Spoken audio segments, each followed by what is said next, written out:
Okay, I want to take a short amount of time to try to share a little bit of situational awareness out there.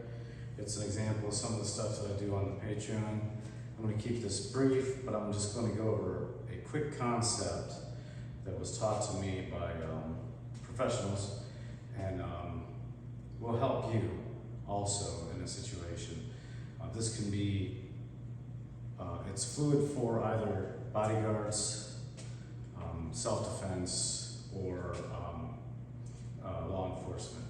Now, obviously, there is no perfect system to handle any type of thing that comes up. You know, there's always those variables that nobody can anticipate.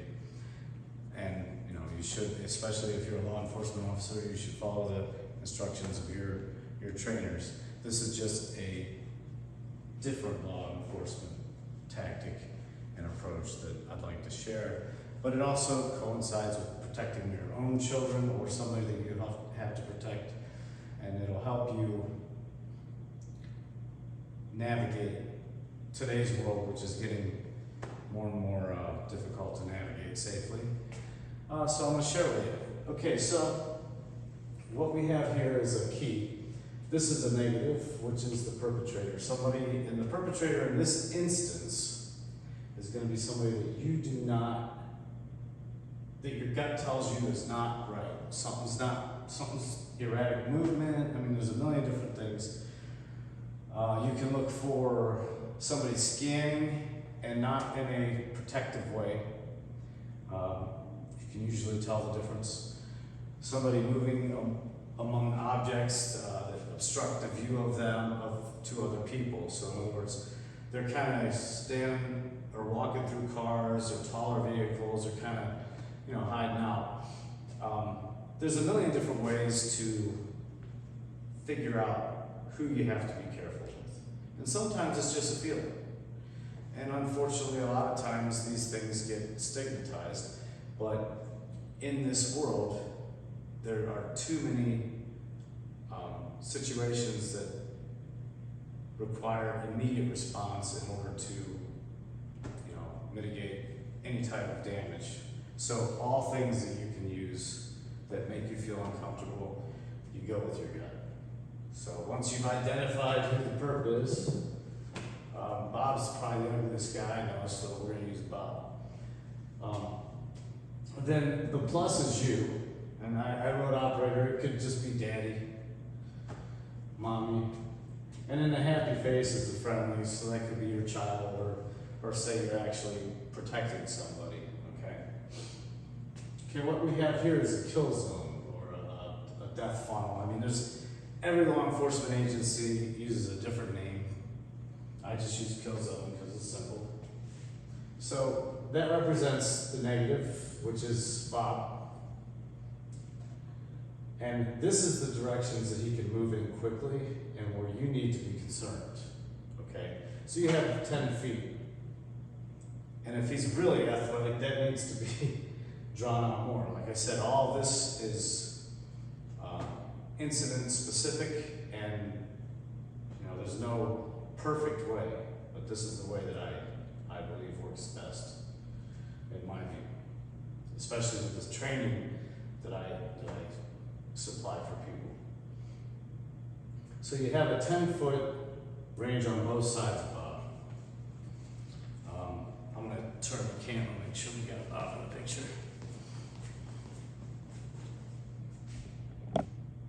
There he is. Back that off a little bit. Maybe a little bit more. Okay. All right, so Bob can travel quickly anywhere in this funnel. And if the smiley face or your loved one happens to get between Bob and you in this funnel, that's not a good thing, okay, obviously. So your awareness of his mobility has to heighten. As soon as you notice something that's not right about an individual that could pose a threat to you or your family or whatever the situation is, if you're a law enforcement officer, whatever, you got to make sure that you know approximately when you gotta start to divert your movement. And it has to be very quickly, because guys can sprint. And I'll just demonstrate real quick. I'll go along the lines of Bob's. So Bob's here, and I'm gonna deliver a one punch that direction to the end of this stick, which is not quite 10 feet. Okay, so the 6-foot social distance rule does not work for the situation. So that's at least 6 feet, it might even be 7. So if I decide to grab somebody, I'm already at the end of this, okay? Same thing here. I'm using the charging step, which is a very quick motion. I'll just use a throat punch. In fact, we'll do a little praying mantis throat strike. And just one example of something that could happen.